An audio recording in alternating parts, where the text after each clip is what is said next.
그러니까 박지원, 정동영, 유시민에 대한 첩보 자료가 있다라고 하는 주성영 전 의원 보좌관의 인터뷰는 거짓말이다 이런 말씀이시죠?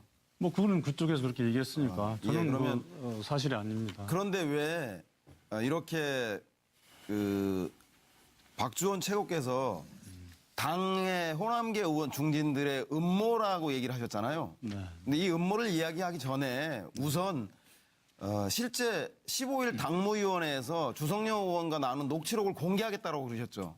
예, 그렇습니다. 이번 금요일. 그러면 예. 15일 당무회는 징계를 결정하는 회의예요. 네. 그렇다면 징계를 결정하기 전에 여론을 바꾸고 그리고 억울함을 호소하기 위해서는 이 녹취록을 언론에 공개해야 되는 거 아니겠습니까? 그래야 여론이 바뀔 거 아닙니까? 공개도 해야 되겠지만은요. 네. 저는 그렇게 생각합니다.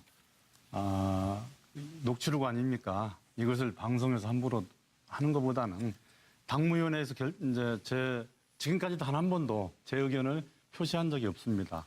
저에 대한 어떤 소명이 없었어요. 당무위원회 개최가 되면 그 자리에서 제가 소명을 하고 이 내용이 이렇다는 것을 제가 오늘 좀 녹취를 다 해놨으니까. 아니, DJ 비자금 설도 다른 당에 제공하신 분이 이런 걸 고민한다. 그 두 번째 그러면 제가 보는데 지금 그 얘기 단정하지 마세요. 네네. DJ 비자금 이라고 안 CD는 그랬잖아요. 갖다 설. 준 적도 없고 예, 오케이. 언급한 적도 없다는 게 지금 이제 본인의 자, 이것을 언론에 보도한 모 일간지에 대해서 법정으로 고발하셨습니까? 이거 검찰에 고발해야지 실제 이 문제가 진실이 규명될 텐데. 네, 제가 좀 반론하겠습니다. 네네. 처음에 12월 6일 날입니다.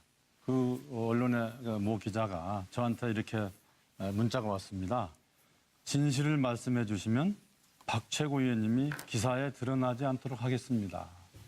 그렇지 않으면 호남을 기반으로 한 국민의당 최고위원인 박 의원님이 DJ 비자금서를 퍼뜨린 분으로 언급될 것입니다. 이렇게 이제 저한테 문자가 왔습니다. 그래서 거짓이죠. 지금 본인 주장으로는 이 말은 거짓이에요. 당연히 거짓이죠. 그래서 네, 제가 그래서. 이렇게 답변을 보냈습니다. 답변 네. 전문도 여기 가져왔습니다. 네, 그거 간단히 그냥 아니라고 해석했죠. 저는 비자금서를 함부로 퍼뜨린 적이 없습니다. 그렇죠.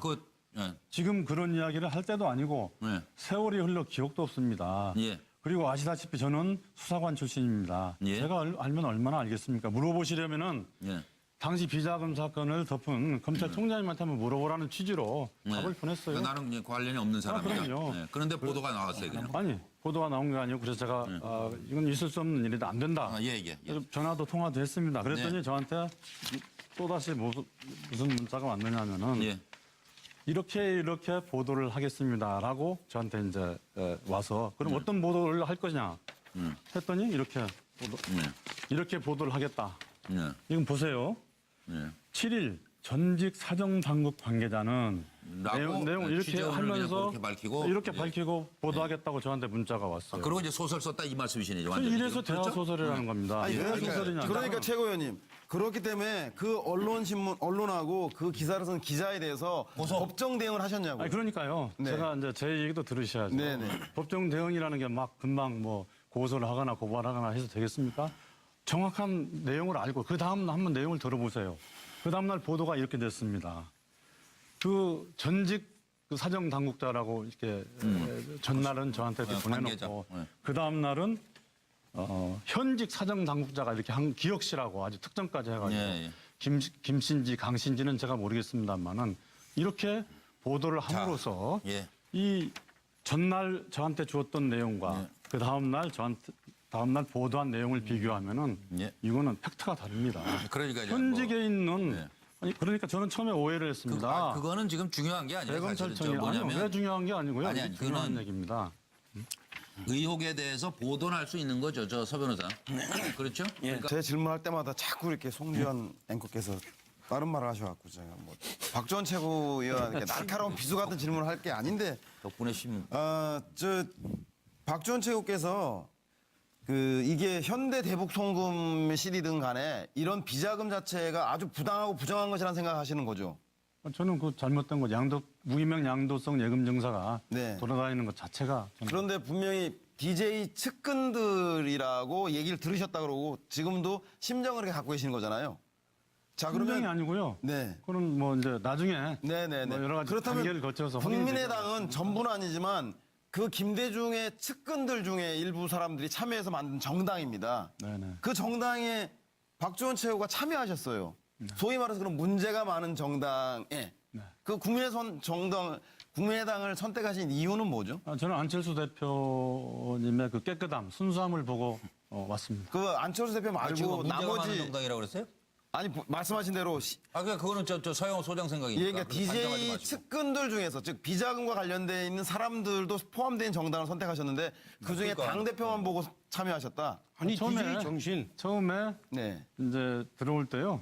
저 안철수 대표님께서 새 정치를 한다고 해서 솔직히 말하면 그런 게 아니지 않습니까? 예, 예. DJ 비자금 문제, DJ 측의 비자금 문제로 한나라당의 구청장 공천도 받으셨고 그리고 국민의당을 선택하게 된 것도 사실상 국민의당 내에 있는 반 DJ 사람들과 손을 잡고 DJ와 결별하기 위해서 국민의당에 들어가신 건 아닌가요? 그게 훨씬 더 천만의 말씀이에요. 국민들에게 이게 설득력이 지금 있는 거 아닌가요? 이게 지금 이렇게 얘기한다니까. 그게 훨씬 더 설득력 있지 않나요? 비자금 때문에 공천 받았다고 지금 이렇게 그런 얘기하고 좀 다녀요. 해도 너무 그게 세간의 뭐 때문에 그런 얘기도 있을 그것 수 때문에 있다. 국민의당에서 좋아요. 박지원 최고위원님의 그 해명도 듣기 전에 최고위원직을 박탈하고 당원 자격을 정지한 거 아닙니까? 그렇지 않습니다. 예? 예. 저는 제가 볼 때 박지원 최고께서 이 문제가 발생했을 때 뭐 이용주 의원의 음모론이라든가 박지원 의원을 걸고 넘어질 게 아니라 말씀드린 첫 번째 녹취록에 대해서 분명히 밝혔어야 한다. 두 번째 이 뭐 언론과 기사를 쓴 기자에게 법정 대응을 했더라면 명명백백해질 텐데 그렇게 하지 않고 우물쭈물하고 그리고 음모론을 제기하면서 오히려 이전 투구로 빠지면서 당이 통합 행보에 걸림돌이 되고 있지 않는가. 그래서 이 문제는 명명백백한 사법적 판단에 의해서 대응하는 것들을 하지 못하는 것. 그것이 오히려 문제를 더 꼬이게 하는 건 아닌가 싶은 아니요, 생각이 듭니다. 예, 좋은 말씀이라고 생각하는데요. 이제 잘 아시다시피 이게 제가 그거를 대응할 만한 그런 뭐 시간적인 그런 것들이 없이 전격적으로 이루어졌습니다. 그야말로 전광석파처럼 며칠 사이에 저를 비상징계해서까지 그걸 제가 대응을 금방 할 수가 없었죠. 왜냐하면 그 부분을 이제 해명하고 그 부분을 얘기하고 하다 보니까 그러니까 제가 바로 대응을 할 수가 없었고요. 아시다시피 다음 아까 서정훈 제가 변호사. 기사에서 말씀드렸잖아요. 이 기사에 이렇게 이제 저한테 왔는데 기사 내용이 달라지지 않았습니까? 아니, 그러니까 지금 사정당국의 기억실을 제가 밝히면은 내일이라도 제가 고발하겠습니다.